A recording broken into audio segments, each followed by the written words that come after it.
Welcome back to Celebrity Radio. It's Las Vegas Exposed, our bi-weekly podcast when something happens. We don't talk to you unless we've got 3 big stories, and this week we have. In fact, we've got 4. We're going to talk about the new show coming to Venetian, which I saw this week, Atomic Saloon. I'm going to introduce you to our co-presenter, who is Mike Weatherford, who went to see Klok this week in Las Vegas, and we'll talk about Terry Fator, one of my favourite people on the Strip. Is the show closing? 3 people tell me this week he is. I've got the official statement, and we'll bring that to you in a moment from now. First, there we go live to Las Vegas to Mike Weatherford. How are you? I'm great. We got transcontinental show reviews this week. I suppose you could say we're bicontinental. I suppose in this binary world of all this nonsense, we can do that. And it's a good way to start because I just came back from the Edinburgh Festival a couple of days ago, having seen Atomic Saloon, which I really loved, by the way.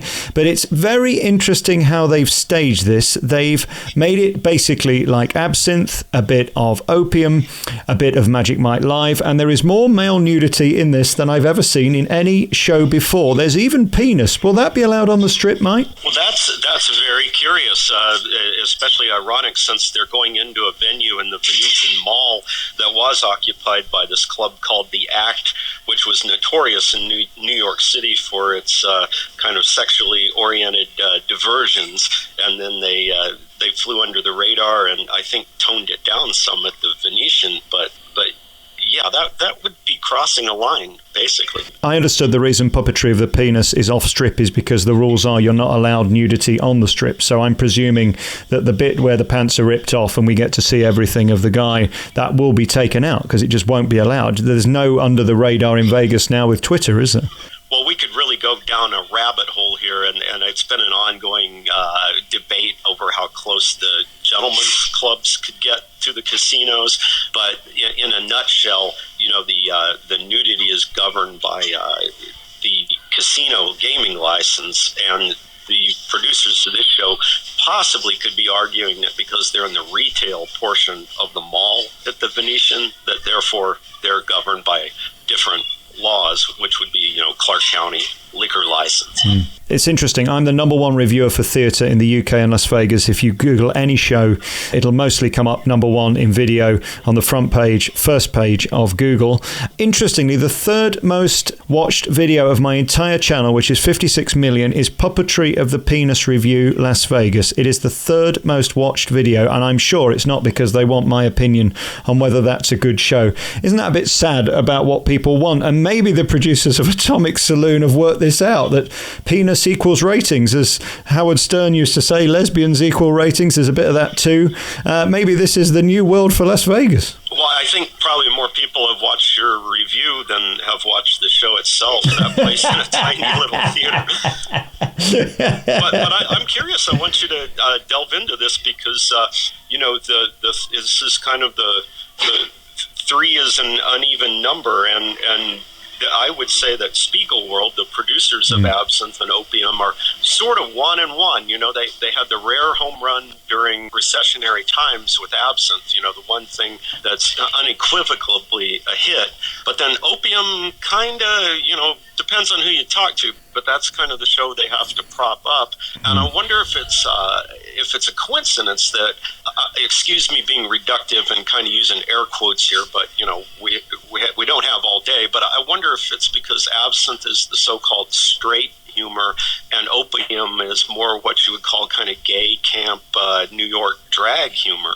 So I'm curious about where you think this Atomic Saloon falls. Well, it's going to be interesting because the producers tell me that it's going to be a 250-seater, which is relatively small, as we know. It's going to be in the Round. It wasn't in Edinburgh.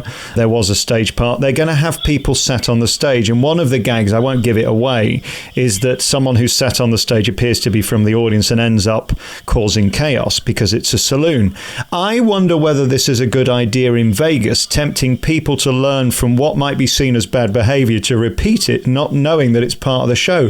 It's a risky move, that, isn't it? Having people from the crowd jump on the stage before the crowd know that this is part of the show. Yeah, I assume that they'll have to have ushers to police that difference somehow.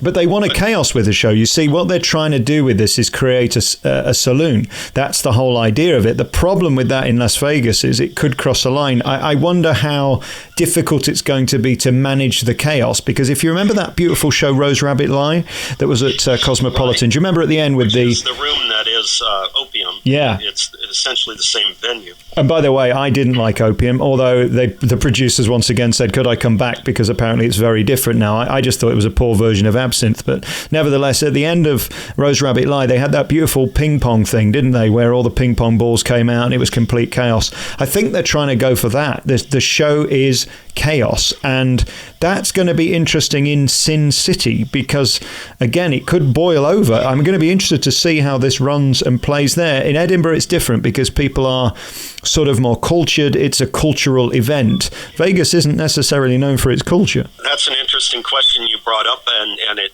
leads to that whole Cirque du Soleil thing, like how many shows can they keep adding without cannibalizing their own ticket sales and robbing from Peter to pay Paul? Do you think that this one is sufficiently different from the other two, or do you think it'll jeopardize? I loved it. I mean, it's very clever. The guys are very talented. The girls are beautiful and even more talented, and the guys are the hottest guys in the world. So they're going for Magic Mike at one end.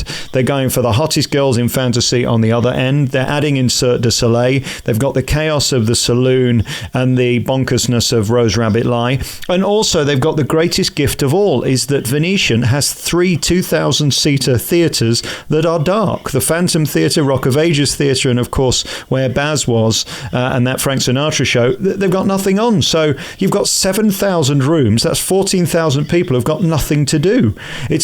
Just by the fact they're in Venetian is going to, obviously, I would have thought, be a great bonus to the show, because it will save them crossing the street to anything else. Well, and there is the perception that Spiegel World and its producer Ross Mollison are kind of the shiny new object, and the one show that was unarguably a hit during very rough years on the Strip.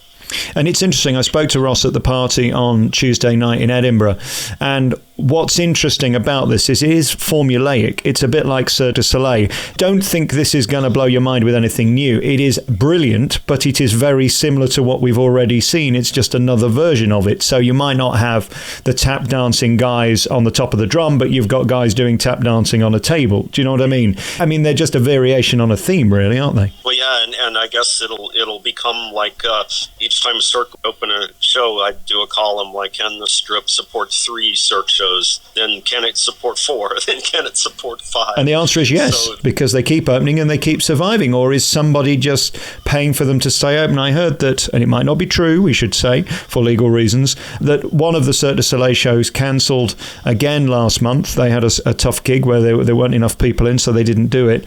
There are tough times out there, and I noticed this week a performer who's never been on house seats before was on house seats giving free tickets away.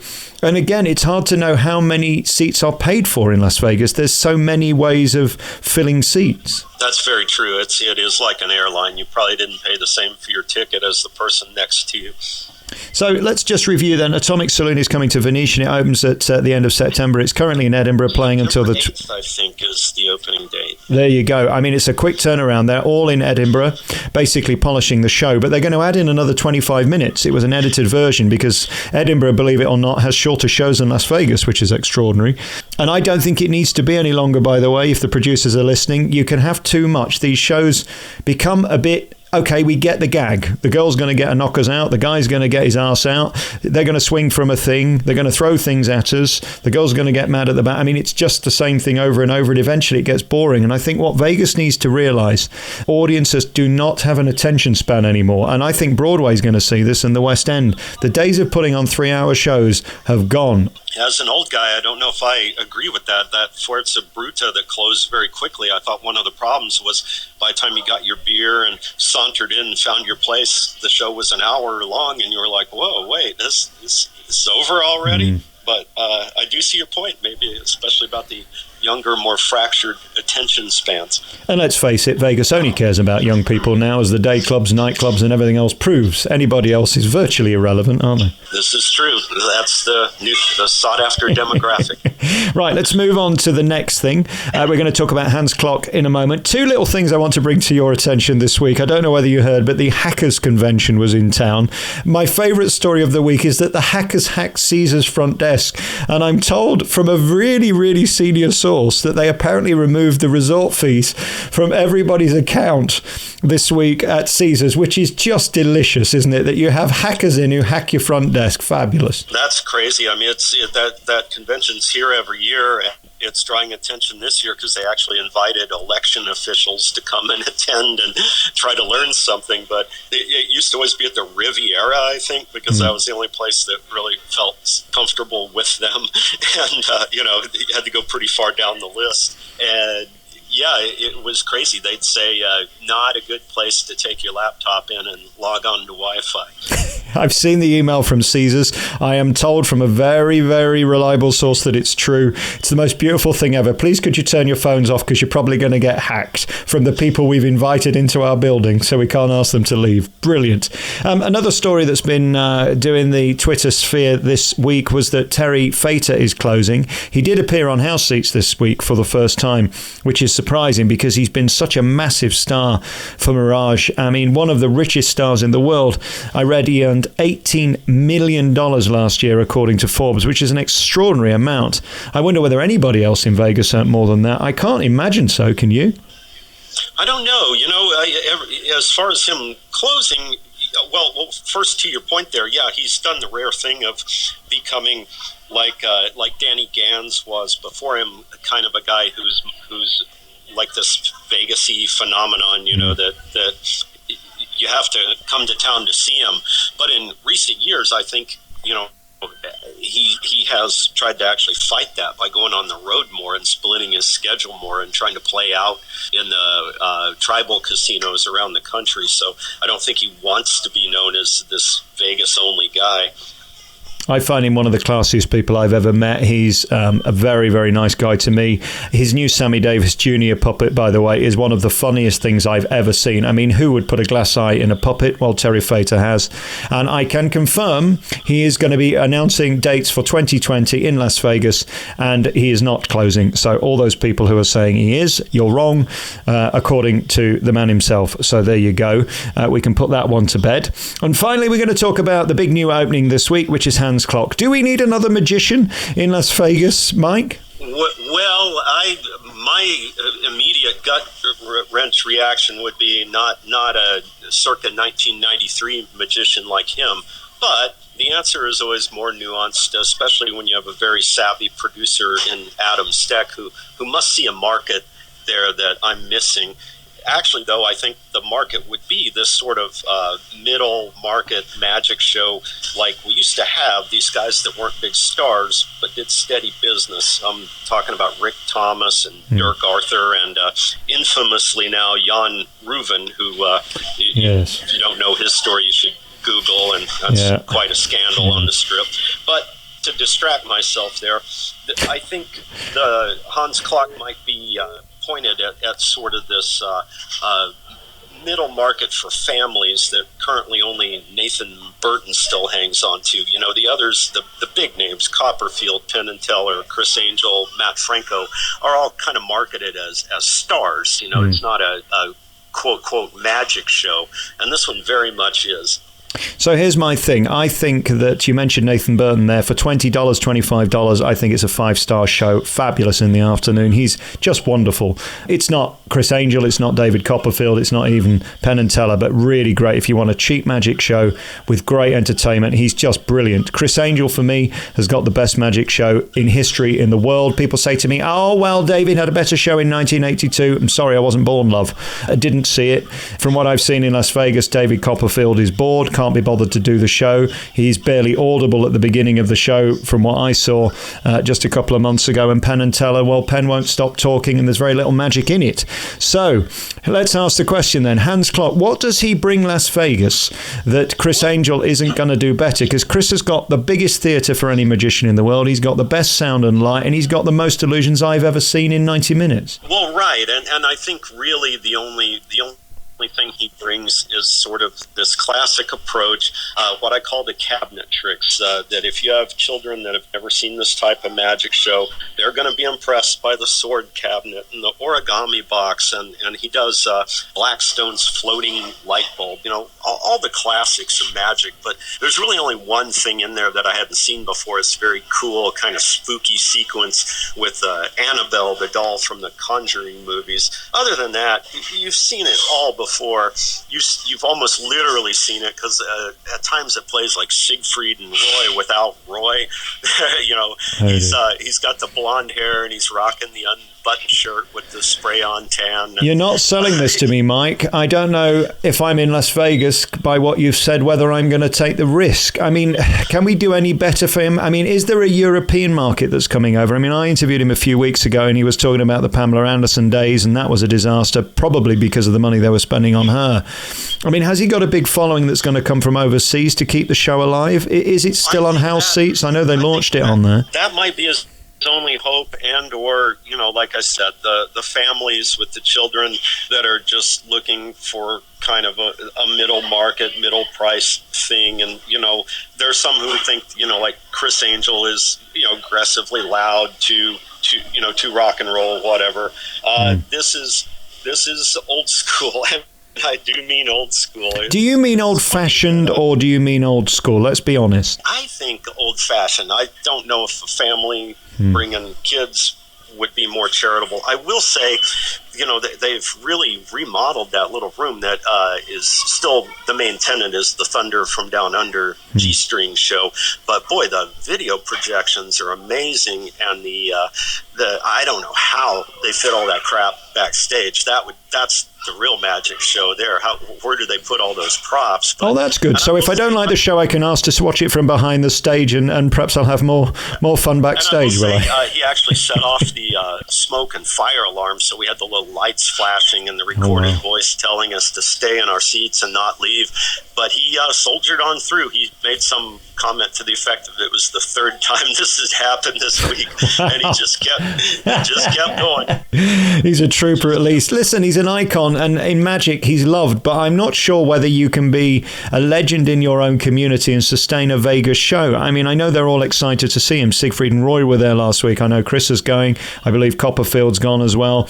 They all love him, but it's okay preaching to the choir, but you've got to reach further than that in 2019. And as smart as Adam is, he's got a big hit with Thunder. I went to that show just a couple of months ago, and I couldn't believe it was like a riot. I mean, those girls have the best time ever. And I suppose the problem he's got is if he's got a show before that isn't necessarily doing the business. And I've seen the layout of that room on a video where it was a standing ovation. It looked pretty thin. I mean, it's a strange room for a magician, right? It's a small room for a big show, and I guess you could play that as a positive. It's the size of a place where you would see Matt Franco, but here he is doing the big cabinet tricks, the big box tricks. Now, bringing up Matt Franco is another reason why I'm a little worried about this one. Is totally against the drift of modern magic, which is more personality-based, more comedy-based. This one, I'd say the comedy is unintentional, and I think now is the point where we can tie our bi-coastal shows together. I think kind of this gay camp element might be the common bond between the Hans Klok show and the Atomic Saloon show that you saw. This one is so much like Siegfried and Roy that, children, families, whatever, you can watch it at face value, but the gay subtext is very nearly the text. If you remember in Siegfried and Roy how the boys, they just wanted to hang out with their tigers, but this evil queen kept popping up to ruin their fun, so there's an evil queen here, and she looks kind of like Fran Drescher, and the whole show really revolves around either Hans tying up women and stuffing them into boxes, or impaling them on swords, or or them turning around and doing the same to him. So right. I don't know how much power play is in Atomic Saloon, but this one could be called Hans Klok, the power play magician. Okay, last question then that I've got for you as an American man. In Europe, you get away with this stuff. We're a bit more liberal. We're less liberal in England than they are in Germany and Italy and Spain, I think, and France too. If a guy was to come and sit on you and kiss you in an audience in Las Vegas, what kind of reaction would you give, or do you think would be given by somebody at, let's say, Atomic Saloon at the Venetian? Well, that's the $64 question, and I guess the evasive answer is that it's going to depend on the audience. Again, like I think we discussed, they're aiming at couples, I'm told. So your likelihood is you've got straight guys and straight women.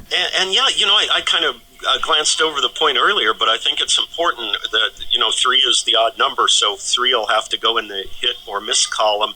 I'd say with Absinthe, you've got this kind of more like, I guess you'd call it like guy humor, straight humor. And Opium is definitely like drag humor, gay camp humor. And so I'm from what I'm hearing from you, this is more the latter. Yeah. I mean, if you're a guy in the audience on the front row at Atomic Saloon in Edinburgh, you are going to get a lap dance from a guy, and he may even kiss you.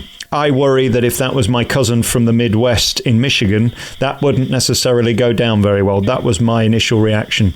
I love the show. Let me make that absolutely clear. I thought Atomic was beautifully polished. The sound is magnificent. I spoke to the sound guy. I missed his name, actually, but I spoke to him at the party, and they've worked so hard on lighting and sound. It's beautifully polished, as they all are with these shows. But the content is going to be very interesting. As liberal as we are in the media and in show business in 2019, I don't think everyone else, especially maybe in the Midwest, as Trump proves, is as liberal as we are. So it's going to be very interesting to see how Atomic Saloon flies. I would say absolutely. In this Hans Klok, I can't stress the comparisons to Siegfried and Roy enough. I mean, there was sort of Liberace-like approach to gayness, that they were these cute guys and you could pinch their cheeks, and moms and families and everybody loved them, and it wasn't in your face gay like some what apparently literally what you're describing. Oh yeah, this is in your face. You're going to get everything. Penis, you're going to get rubbing of chests, buttocks, and a tongue kiss if you want it. All courtesy of the brand new show, Atomic Saloon, which is coming to Venetian in Las Vegas, and Hans Klok appears nightly at Excalibur. And again, I'm sorry that you weren't more wowed by it. I was hoping for something new. You see, I just saw Colin Cloud in Edinburgh, who I know is working with Shim Lin. We'll give him a mention. I thought it was really wonderful. He's a lot more personable than I had last seen him many years ago. He's really worked on his warmth, and the audience just loved him. There's a guy in Las Vegas called Frederic Silva, who, for me, is the greatest showman in Las Vegas, the most underrated star. I don't know why everybody doesn't know his name and rave about him. I think he's absolutely fabulous. He's at Bally's at 4 o'clock. And again, he makes mentalism look cool for 2019. What you don't want is to walk into a showroom and feel like you're going back to 1975, right?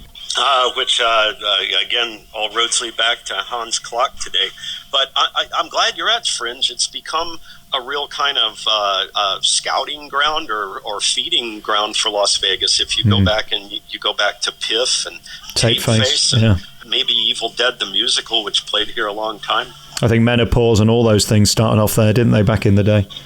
Yeah, so it's interesting. You can kind of get a... It's a good testing bed, I think, in Edinburgh, because there's so many people go and everybody has an opinion. And I always say, don't listen to my opinion, go and see everything, because opinions are like arseholes and we've all got one. Most of them stink too. But the reality is you do get a general feel eventually. I just saw Friendsical, the musical. And by the way, you have a version of this, I understand, in Las Vegas, which thank God they cancelled the night that I was meant to go, so I didn't see it. But this Friendsical musical in Edinburgh is truly the worst thing I've ever seen on a stage. It's a hideous monstrosity, and yet 650 people sold it out on the day that I was there. So again, what do I know? The brand is everything, and I think the lucky thing about Atomic is that it's got Spiegel behind it and they know how to market it. I know they weren't happy with the poster in Edinburgh. It's crap. It looks like Wicked from Broadway, all mysterious, whereas the Vegas one is exciting and modern and looks sexy. So thank God they've got the poster right. And that stuff does make a difference, doesn't it? If on appearance, and it's especially in Edinburgh, there's thousands of shows. You see all the posters, and it could just be the look of the comedian that gets you to go in. Yeah, and that you shouldn't undersell that, because Absinthe is a very hard elevator pitch. It's really hard to sum up what Absinthe is in one billboard or one sentence, and so they've been good at that. But we're looking forward to see what happens next, and we'll be back with another podcast as soon as something happens. I guess with a time when Caesars will become completely different, and already there are changes afoot. There's going to be lots of changes within those buildings. I suspect more theatres will close, and they'll use the space better. You see, in Edinburgh is a good example. They'll put 10 shows in a day, and by the way, I saw 28 shows in 3 days. Do you feel sorry for me, Mike? I think they'll start using Vegas space better, and they'll have fewer showrooms with more shows in them. That's the smart way to do it, because that cuts your costs. I think the days of Venetian having these theatres like Phantom, the Rock of Ages Theatre, which has never opened since. I don't think anything's been in it in years, has it? It's just sat there empty. I wonder how many theatres there are unused now. There's got to be tons of them. Oh, I don't want to waste valuable listening time adding them up, but yeah, I'd say Bally's, Paris, and the ones you mentioned. Yeah, I wonder if they'll ever reopen. They don't seem to get a hit. And other days of getting that kind of numbers, 1,000, 2,000 people gone, I think it's very smart that Spiegel World have put this news show into a space of 250 seats, because it's better putting sold out on the door to build the hype than having free seats available on house seats where you just look like a loser. Absolutely, yeah. Mike Weatherford, it's always a pleasure talking to you. What we've learned today then. Hans Klok, well, if you like 1980s magic, go and see Hans Klok for a bit of campery. Atomic Saloon is fabulous. It's going to be wonderful at Venetian, but is it a little bit too camp and outrageous for you? By the way, the first song, do you want to guess what the opening number within 1 minute of the curtain rising is? It's Raining Men? No, it's got the word pussy in it. I Like to Eat Your Pussy is the opening song in Edinburgh. So we shall see whether that makes it to Las Vegas. Classy, hey? Isn't that classy? And we've also found out Terry Fator is not closing. Absolutely no chance of that. And if you're a hacker, the best place to go is Caesars, who invite you in, and then you can hack the front desk and take off their outrageous charges. Marvellous. Mike Weatherford, thank you so much for your time. Absolutely. It's been fun. Thanks. And we hope you enjoy listening to Las Vegas Exposed with me, Alex Belfield, and Mike Weatherford. We'll be back when something exciting happens in Las Vegas. Ta-da.